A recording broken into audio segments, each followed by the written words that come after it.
Seorang wanita bernama Roza Namira belakangan menjadi sorotan warganet usai video TikToknya menjadi viral di media sosial.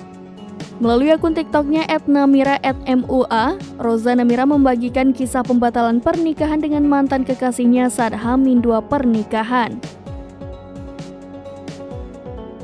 Meski demikian, acara tersebut tetap berlangsung tanpa adanya pengantin pria. Roza Namira yang kesehariannya bekerja sebagai MUA di Medan tersebut membatalkan pernikahannya bukan tanpa alasan.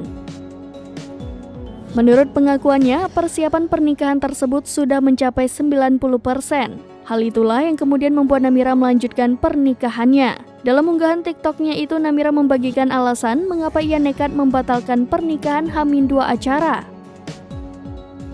Namira menjelaskan bahwa ia dan kekasihnya sudah menggelar acara lamaran pada 21 Mei 2023 lalu. Namun seluruh biaya lamaran itu ditanggung sendiri oleh Namira. Namira dan mantan kekasihnya seharusnya sudah menikah pada tanggal 23 Juli 2023. Namun menjelang hari pernikahan, calon suaminya belum memberikan dana untuk biaya pernikahan seperti yang telah dijanjikan. Dengan perasaan khawatir, Namira masih menyembunyikan hal tersebut dari keluarganya untuk menjaga nama baik calon suaminya.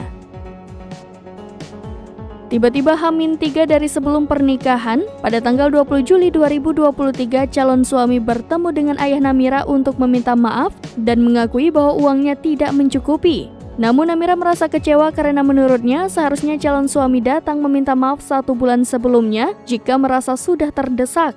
Namira akhirnya memutuskan untuk membatalkan pernikahan tersebut dan mengembalikan sebagian uang yang telah diberikan oleh calon suaminya.